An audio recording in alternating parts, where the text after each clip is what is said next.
Hey everybody, back again for some TV reviews, but this time I'm going to tackle a different show entirely. I've been doing Twin Peaks ever since episode 1, and now I'm going to take on Game of Thrones, at least season 7. I'll do the full season, and then maybe I'll go back and revisit season 1 through 6. Depending, of course, upon whether you, the listeners, want me to or not. Like I said, if you don't care for my reviews of Game of Thrones, let me know, or if you like it, let me know, and I will continue making them, and I'll at least do this season, like I said. And, a little background as far as my me and the Game of Thrones, or A Song of Ice and Fire series, I should say. I liked the first 3 books. After that, it kind of lost interest, so I'm not a hardcore fan of the series or of George R.R. Martin either. In fact, I don't have a very high opinion of him or his work ethic. But anyway, it started out solid. Like I said, the first 3 books are definitely, if you took them as just a whole, I mean, it's excellent writing, excellent storytelling.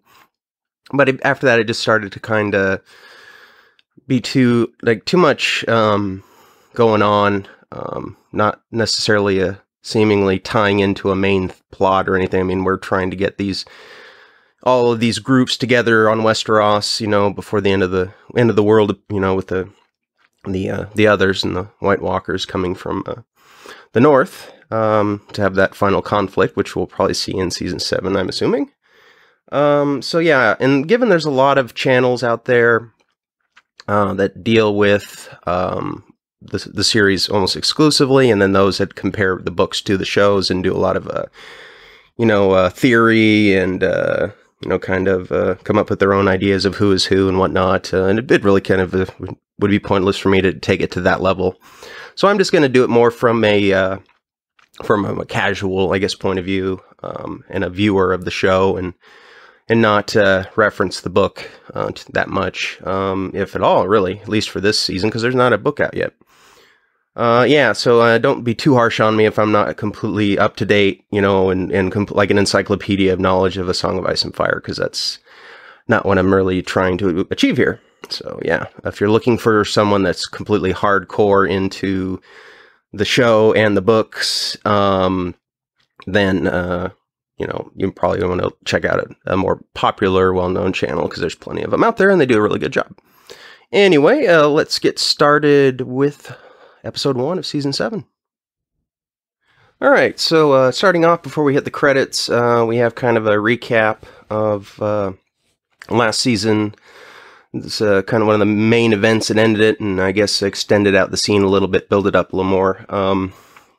Before going into the credits, as I said, so Arya Stark gets her revenge on Walder Frey, and all of the backstabbing and treasonous actions he's taken against the Starks. Though we can argue that Robb and Catelyn Stark made some piss poor choices of their own, which led ultimately to the Red Wedding. So that being said, I think everybody wanted to see this happen, to get Arya to finally get her training as a faceless one, into fruition, after she returned to Westeros. So yeah, that's pretty cool. I mean, everyone was probably like, hell yeah, finally this SOB is dead. And he looks like she, with some poison of some kind, wiped out most of the Freys. So they may be a dead family line, especially if the twins and the Riverlands or whatever they're currently ruling over are reclaimed by another family. So yeah, this is a good recap. You see that SOB get his comeuppance again. He was never a likable character, really. He's even less likable in the book. At least in the show, the actor that played him did a really good job, and had some points, and was kind of overall tired of just kind of being looked down upon as the Freys were losers or something. So they played up a little bit, but so the conspirators, Bolton and Frey both got their comeuppance. So yep, and then of course we hit the credits. to open up the show, and then immediately after that, we see some. It was hard to tell initially because if it was the ocean or if it was just the mists rising over, like I said, over the ocean, or just fog or a storm rising up above the ice sheets north of the wall. But we see the Night King and his guys and the others, the White Walkers, and this part making up his army. And we even see a couple of the giants. It looks like were changed over. So those guys were pretty mean hombres when they were living. So I imagine as the dead, assuming they're not thwarted by dragon glass and those other kind of or Valyrian steel and those other kind of magic or magical weapons with magic properties. They definitely can rip down some doors and smash in some, maybe smash in some barricades and stuff. So they almost were successful when Mance Rayder led the wildlings to the wall in that epic confrontation before Stannis Baratheon came through and wiped him out with his cavalry. And of course, we've got Bran Stark, who's doing his, I can't remember what they were calling it. When he goes into that kind of that mind space, was it going into Green Dream, or I can't remember. Sorry, I'm not refreshing my memory too well on the some of the names. But he's like, he's the three-eyed raven now. He took over from the other one played in the TV show by Max von Sydow. Helen Reed's daughter brings him to the wall, and his Jon's put his friends in charge while he's now the king in the north. So they bring him in because he basically knows exactly what these guys saw when they was it the Fist of the First Man, I think, when they were assaulted by the White Walkers. So yeah, he knows what's going on, and he still has a part to play, a pretty big part. So finally, they're safe. I didn't mention anything about his Uncle Benjen, but I guess that was probably something that Benjen wanted to keep under wraps, since he's kind of changed himself. We've got Jon and Sansa talking about the coming battle with the others, and talking about the two families that fought alongside the Boltons at the Battle of the Bastards, and Jon and Sansa are in disagreement on whether or not these families should be given a second chance, because of the sins of the fathers, should not be, the responsibility of the children, which is kind of Jon's point of view, and Sansa's more of like they're traitors, and that their lands and everything should be given to loyal subjects. So Sansa's kind of got her, she's got some of her education, let's say, in politics and whatnot, both from her time at King's Landing, also with Peter Baelish. So she's definitely more of a Cersei type mindset, where Jon's more of his, his father. Well, not his father. I mean, assuming all the fan theory is correct, the Tower of Joy and all that. But anyway, so he's more like the man who raised him, let's say, Ned Stark. He's got that more of that Stark mindset about honor and loyalty. And of course, his word carries more weight than Sansa's. But it's interesting to see this battling between the step siblings, or however you'd like to call them, when the politics is concerned, and also. We get to see Lady Mormont, the little gal. She's quite a feisty one, putting the other people in their place, and saying, that everyone's gonna train, and we're gonna be ready to fight, which is pretty cool. I like her character. A lot of the times, the feisty, kind of ornery, female characters like that can be really grating on the nerves, and almost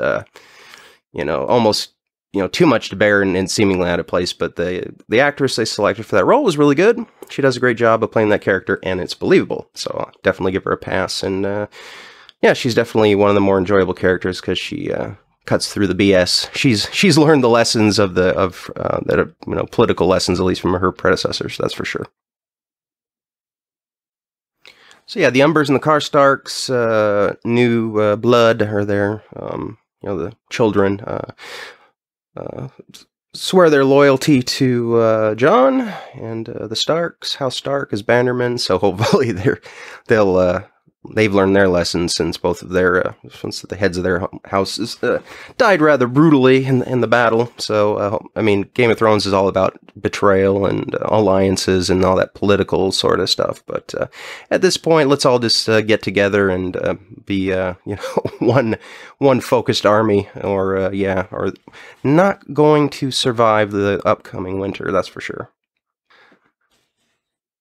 And it's also interesting to see Sansa seems to be a little bit... I mean, she's kind of grown into her own woman from the kind of the timid, girly type of person that, excuse me, that went to King's Landing initially and was all, smitten with Joffrey and whatnot. And it's kind of... I'm kind of glad... I mean, at the end of last season, when she kind of had that kind of sadistic smile and, contentment with Ramsay getting ripped apart by his dogs, that was uncharacteristically not Sansa. So that's one side I was kind of worried about, that she's going to become an obstacle for Jon. But at least it looks like she's not... she's wised up as far as... Littlefinger is concerned. Littlefinger wants her, basically, because Littlefinger wanted Catelyn Stark, and that didn't happen, so she's the next best thing. So at least hopefully she's going to politic her way around with him so that it comes out to the benefit of her and the Starks, and I don't think she's going to just merely, swoon over Littlefinger and be his pawn, which is good, because Littlefinger, I think, ultimately... My guess is ultimately is going to get his comeuppance as well, or maybe he just disappears into mediocrity and doesn't really get whatever his ultimate goal was, his ultimate prize was. So at King's Landing, there's a guy painting a big floor mural of the Seven Kingdoms, it looks like, and Cersei's, with her kind of more manly haircut, is observing, and Jaime, of course, comes in, and he arrived back after Tommen had committed suicide and the explosion at the temple or cathedral or wherever that building referred to it as, the Sept.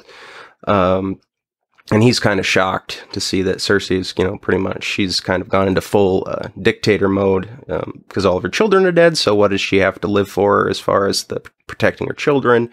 So now it's just her and Jaime. And, she's has not learned much either, because she's in a pretty bad position with winter coming and all these different armies. You've got the south, you've got Daenerys from the east, you've got the Starks from the north, etc. And remember, Casterly Rock is completely devoid of gold in their gold mines, so financially they're not in the best of shape. And Jaime's kind of, I don't know, he's at the point of wondering if she's getting to the point of losing her marbles, and he'll have to be a kinslayer instead of a kingslayer if she decides to go off of her rocker as a leader. But she's got a trick or two up her sleeve, at least seemingly, when she goes and calls upon the aid or potential aid of Euron Greyjoy and his fleet, because Euron is not too pleased with his nephew and niece. I'm assuming that's nephew and niece, right? Because he killed his brother, of course, threw him off the bridge. So they went and sided with Daenerys, who he was trying to woo and ultimately marry and then join her forces. So now he's going to hedge his bets and try to marry Cersei, which she doesn't seem too receptive of. Euron and Jaime have some good dialogue, a little banter back and forth, kind of ripping on him, saying at least, he's got two good hands, and, maybe Cersei should try killing her brother. It'd probably make her feel better. So obviously he doesn't give a damn. He's, he doesn't have much respect for anybody but himself, but these are dire times, so I don't think Cersei's going to take too much of it personally. But Cersei rejects the wedding proposal, and then Euron basically says, I will be back, when he's got a great prize for her. He won't return to King's Landing, so who could that prize be? Maybe he's going to try to get Tyrion and bring him back, or something like that. We'll have to see. But he has vowed to not return until he's got something of great value for Cersei. Then we go to Samwell Tarly. I believe this place called the Citadel, where all the maesters train. And we have a pretty gross montage of him showing us basically that a lot of what the maesters eat looks the same coming out. Cleaning latrines, scrubbing out dishes, doing a whole lot of gross work. He's at the bottom rung as far as earning his rings of, that they wear around their neck. And he's talking with one of his higher-ups when they're dissecting one of the bodies of the maesters, probably for research, about the winter coming, and that he believes that Sam does truly believe that the others or White Walkers are real, and that they might pretty much be real, but his whole mindset is, we've always been here, regardless of, if society was on the verge of collapse or, ruin, and then it's always kind of been, oh no, the world is about to end. It doesn't end. Things rebuild, regroup. So he's got kind of a stoic, maybe a little bit stubborn optimism about this upcoming winter, and kind of just poo-poos the enormity of the event. And so, yeah, Sam may not be getting any kind of help from him. So Sam, of course, knows that there's a section of the library, or the collection of their books, that is behind lock and key, and thus it's got probably some secret information. So he's going to have to take matters into his own hands. And then we've got a little bit of Brienne of Tarth trying to train Podrick Payne, and like I said, the scene where Sansa kind of tells Peter Baelish to hit the bricks. So Brienne of Tarth is another kick-ass chick. I like her character in the books and in the show, so it's good. And then of course Mr. Firebeard Wyling there's got the hots for her, so it's a pretty interesting, possibly failed romance. And we've got Arya Stark in the next scene, arriving upon a group of soldiers I'm assuming from King's Landing. Pop star Ed Sheeran gets to play a cameo in there, as singing. Arya gets a bit of a first-hand look at the soldiers, and how they wish they're kind of just regular Joes, and have families, and wish they could be back with their families and so forth. But that's not the life of soldiers. And then they want to know why the hell she would want to go to King's Landing. Tells them, oh, I'm going to kill the queen. And, of course, they think she's joking. I assumed that she was going to head up north to be with her family, but I guess, with her abilities, getting rid of Cersei would maybe be the next best thing. It's not like, I don't know how much her assassin skills could help when they aren't really worried about, the Boltons or the Freys anymore. So, yep, maybe she's going to try her luck and get rid of Queen Cersei, though she may be waiting in line if there's some other prophecies or events come to pass. So yeah, a little interesting scene just with a little discussion there of those guys. And then we're back into more the wintry time with Sandor Clegane and the, was it Baron Dondarrion? Who has been brought back to life multiple times by his priest there. Sandor, of course, kind of was a newly made man. I guess had some of his attitudes changed a little bit when his life was saved by the guy that played that Ian McShane played last season. So he's got a little bit more sympathy, I guess, for common folk, though he still kind of disdains these guys a little bit. But after their time there, he's invited to look into the flames. After asking Beric Dondarrion if he knows why he keeps being brought back from the dead.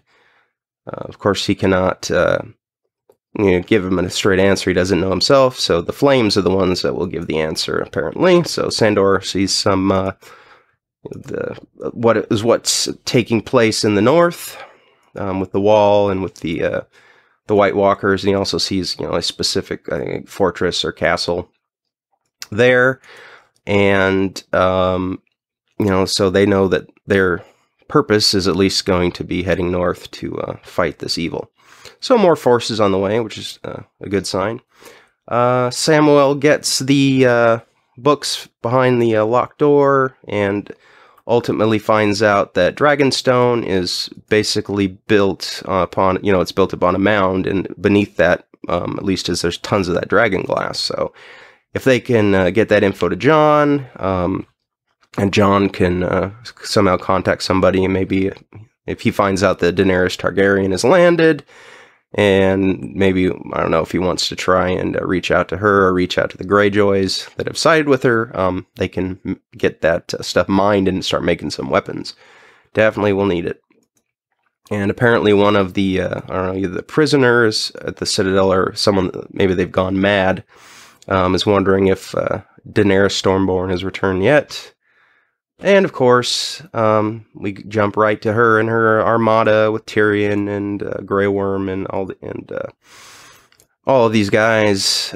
She comes back to her ancestral seat. It's kind of a homecoming type thing with not really any dialogue. We get a bit of a tour of the inside, and she sees the throne room. It's all in disarray, and ultimately goes up to the top, sees the, kind of the table there that Stannis had all laid out as far as for planning strategy, and then tells Tyrion, it's time to get started. So that's pretty much all she wrote for the first episode. It was pretty good. We finally get to see that, everybody's coming together to prepare for the invasion from the north. That's what we've been waiting for since we first heard the term winter is coming in the first book and first episode. It's taken us this long to get here. For some, it's been almost unbearable. But, yeah, one episode in, pretty good. Not much more of the same, as far as, a lot of political activity from the different groups, kind of plotting of what their next moves are, and getting to see where the characters are at currently on the map, and who they're kind of teamed up with. And so yeah, it's a good way to start as any. And yeah, that's it for episode 1 of Game of Thrones season 7. I'll have an episode review for episode 2 after it airs and I get a chance to watch it a couple times. All right, folks, take it easy, and I'll talk to you next time.